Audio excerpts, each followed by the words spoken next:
Morning, morning, morning. Yes, we're back with another episode, another rider. Today we are honoured to have Rich in the house. And he's worked for EMI, it's an MI5.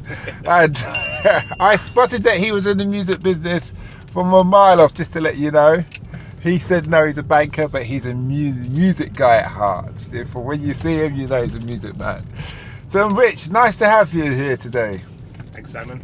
So tell us, what kind of person were you in school and how did you fall into the music business? What kind of person was I in school? So I would say it was one of those kind of gifted people where I kind of didn't have to try too hard up until being about 16 through GCSEs. Kind of coasted through that, and then at A-levels found that much more difficult and didn't get all that greater set of exam results, if I'm honest, but probably a bit of a joker as well. Didn't pay too much attention throughout school, but yeah, certainly didn't get a wonderful set of exam results, so that shouldn't be something that holds people back either. Okay, that's good. So how did you fall in the music industry, and did you go into the music industry with a degree?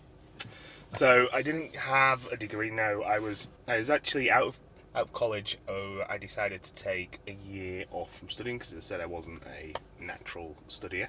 And at the time, I actually quite enjoyed finance and numbers. That was, I'd done accounting at A-level and quite enjoyed that. So I decided to go do work for a year, and PwC was one of the big top 4 accounting firms, were actually setting on apprentices straight out of college. And I was lucky enough to be taken on one of their effective like grad schemes, but even though I'd not graduated, and I only intended to really do it for a year, and then I was planning to go back to university. Anyway, I ended up staying on with PwC and studying to get my chartered accountancy, so my ICAW. At the time when I qualified, I was actually one of the youngest in the country because I'd skipped the university bit, so usually you have to do 3 years of university, 3 years of that. Long-winded way around answering your question. I hated it. I absolutely hated being accountant. So wait a minute, you said usually, so why did they give you an exemption?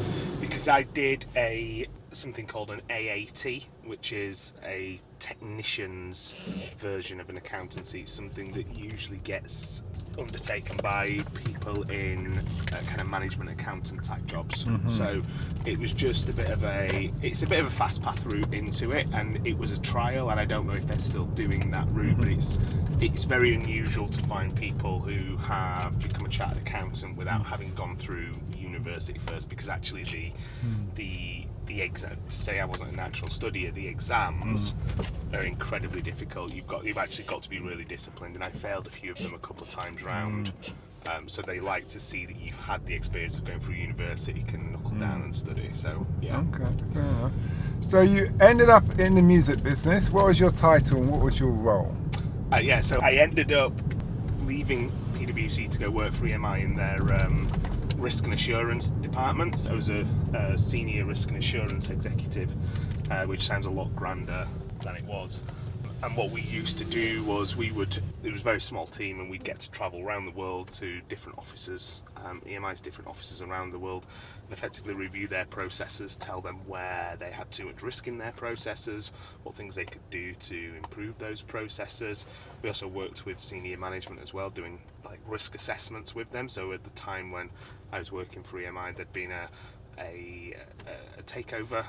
Guy Hans' company Terra Firma had bought EMI out right at the top of the finance bubble before it all crashed, and the new senior management executives that were in there, they didn't have risk profiles for the business, so we helped them work up and assess the risks that they had in terms of this global business. One of the other roles I did was, we used to do a lot of fraud investigation, so whenever fraud was reported within the company, we'd travel to where that was, and we'd undertake investigations there as well, which was quite an interesting part of the job. So you're jet setting around the world.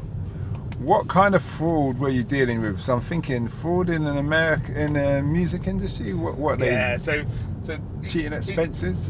It wasn't as exciting as that. I mean, one of the things about the music industry, or certainly back then when it was all physical with CDs, was sales were physical. So you would recognise a sale when you ship the sale. So what used to happen, it was quite common in Brazil, was that they would ship ship a lot of sales at the end of the year in December to get their sales numbers up, and then they'd tell their suppliers to return them in kind of like January, February, and then they'd refund them, but the sales would have counted for the prior year. Yeah. The other one that we'd often see is kind of not booking invoices in the right places. So you'd, rather than allocating your invoice, but your video budgets, for example, to different artists, you'd kind of just put it all in one big pot and team and laid it out. And it was a lot of financial accounting. The other one was, we saw some really good fake invoices where a guy was creating fake invoices and invoicing the company, and he built himself some big mansion down out by Miami or something like that. We actually found like the templates and things in for these. And what happened to them? Go straight to jail, do not pass go, do not collect £200? I think a lot of these times they just get rid of them sometimes just to like not create the publicity. I don't believe that he actually went to jail in that. He just kept his house. All right, early retirement pitch. Okay. Did you ever have any like fear of your safety because you're dealing with some different places in the world operate with different rules? That's probably another podcast in itself in terms of all there was a couple. I had some run-ins with the Brazilian police. I've had guns drawn on me by the Brazilian police. I got into a bit of a dangerous spot in a Hell's Angels bar in Tokyo, of all places. Okay. There's been Hell's Angels in Tokyo? Hell's Angels in Tokyo, yeah. So they're Japanese? Yeah. And they just, okay.